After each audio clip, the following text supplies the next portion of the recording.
joke to Livingston, baby. Look at that. Came back to the 5-fish limit and a good one.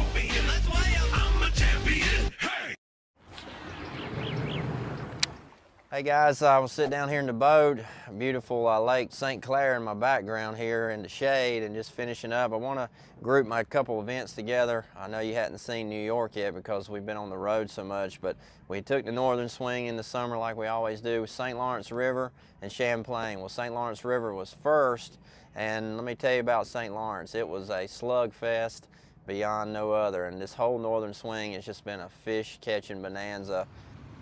And if you didn't catch them good, you go home early. And that's kind of what happened to me at both of the New York events. But St. Lawrence, let me tell you, my practice, I like that area, and I've done well up there most every time I've been there. And it was disappointing this time not to finish in the top 50 anyway and get a cut. And it wasn't that I didn't catch fish. I had a decent practice. I caught them on a Livingston jerkbait in practice. Pretty good, one here, one there, but it was no big concentration of fish. So I had a shallow pattern with the jerkbait, and then I had a deeper pattern with the drop shot and with the Yamamoto shad-shaped worm. So I thought I had enough fish found to do good, and I actually got a good boat draw, and that was a big deal to me because the water was flooded at the St. Lawrence, higher than it had ever been this time. They had 600 feet no wake zones on the whole river because it was so much damage downstream from flooding and things like that. So fishing on that river was very, very good around the heavy current areas because the fish were getting out of the current. So I drew out boat number, I think like 4 the first day. So I was able to get to the dam, and on the corner of the dam there, I knew that was a good community spot. I could get in there and catch a limit real quick, and I really thought I could catch some big ones. And so I spent most of my time there the first morning, caught one good one. Get in front of my camera. That's a big one, boys. Throughout the day, I culled here, culled there, but I never really caught enough 4-pounders, and you really got to catch 4-pounders. I had one good one, a largemouth. It was on a bed, and I'd run back in this pocket. It was still there. Caught it on a Yamamoto Wacky Cinco, best bait for sight fishing ever up north. And I caught that 3.5-pound largemouth, culled up. Well, I ended up only having 15 pounds and change, like high 15 the first day. And that was not as good as I thought. I thought that was going to be right on the cut line, and it was ended up being like 17 pounds in the money the first day. So the second day, I went back out, caught them better than I did the first day, ran down and got on my deeper drop shot hole and caught a bunch of fish 50 feet deep, really, really deep on the drop shot. Ended up culling my way up and catching 17 something, and I thought I was going to make a comeback. I was hoping the weight was going to drop just enough that I could get back in the 50 cut, and ended up falling a little bit short. So overall, didn't finish like I wanted to, but the technique was the drop shot deep, the jerk bait shallow, and Wacky Cinco for some of the sight fish. And I really missed the mark on that event.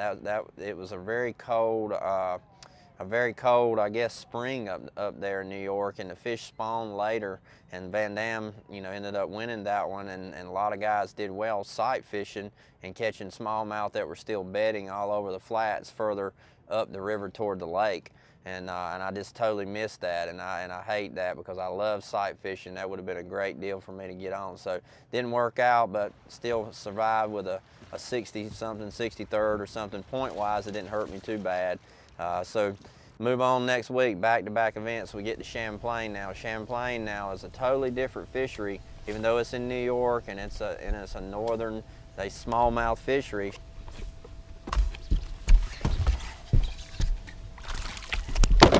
Smallmouth, that's why he's so crazy. Yeah. Champlain is still a major largemouth fishery. And when I got there, we had some cold weather, man. Alabama boy gets cold easy, and I didn't have many clothes with me. And the first practice day, it rained all day on Monday, and it was 55 degrees. And I was soaked and cold, and I mean, I had 2 pair of frog togs on trying to stay warm that day, and I just couldn't shake it. But that day was the day that I found some really good largemouth way up in Missisquoi Bay. And so I started committing to the largemouth bite because I started out with it, and I knew traditionally at Champlain, I've not done well at Champlain several times. So when I fish for smallmouth, I've always caught 13 or 14 pounds a day, and that's never good enough. So I thought largemouth would be my ticket. And sure enough, the last practice day, I got on a really good frog bite and kind of decided totally that I was all largemouth in that one. Yes, sir. Yes, sir. That's what we come in here for. That's what we come in here for. I kicked you right off the bat. Yes. Good gosh. Thank you, Jesus. The new Livingston frog that we've got coming out right now is an awesome frog, and I still had prototype models of it, so I didn't get to actually catch the fish on it in the tournament because the frog was glued together on the inside just for looks and just for us to practice with. So when you hook one, it's kind of dangerous. Didn't want to lose my hook in it, but that Livingston frog is going to be the real deal when we get to fish with it in the tournament. Ended up fishing just a regular popping frog for the most part, Daiwa 7.4 Ish Monroe frog rod, and you'll see some of the footage, man. Had some of the best frog bites, skipping under shade trees and in the low-lying dark areas, and just smashed them all morning and all day. Yes, that was enough. I didn't even know he was that big. What a surprise that was.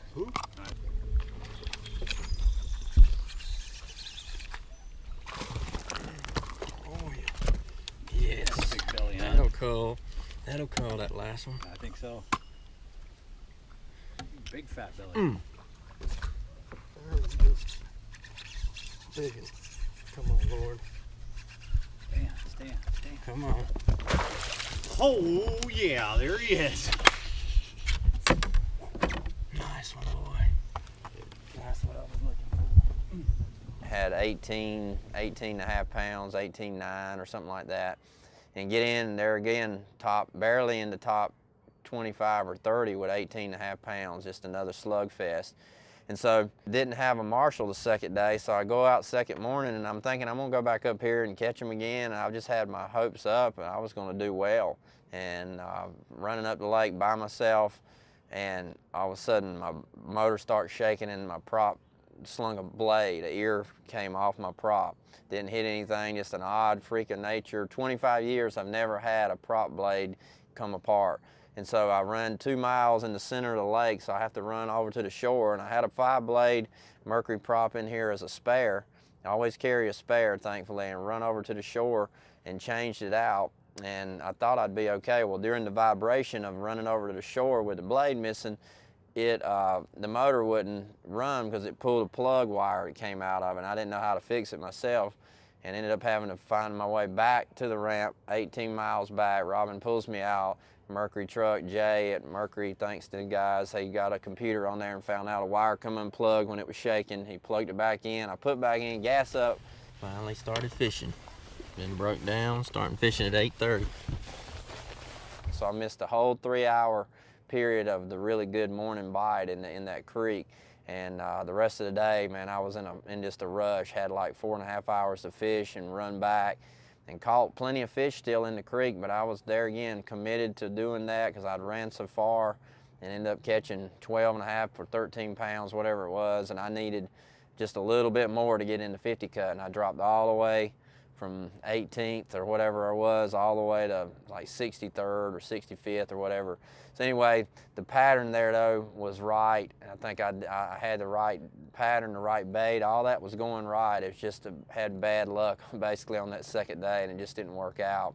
So as a whole, the 2 New York events, I didn't win any money. It was disappointing. I usually do well in New York, but I didn't bomb. And the key in the Elite Series is not to have bad tournaments where if you finish in the 90s or 100th, you don't get any points, and that's what really wrecks you for the season. So in the 60s, you're just below the halfway mark, so balance-wise, it's not as bad. So I dropped a little bit in the points each time, and but I figured I could still get back in there and not have any problem for the next event here in Michigan. So next time we go, I'm going to be ready. St. Lawrence River next year, I'm going to make sure I do the right thing, and that's what tournament fishing is all about. But appreciate you guys following us and watching us and keeping up with us, and hope we can teach you some stuff, help you catch fish, help you not make the bad decisions sometimes that I make, and that's what I'm out here for, to help you catch more fish. So we'll see you on the road. God bless.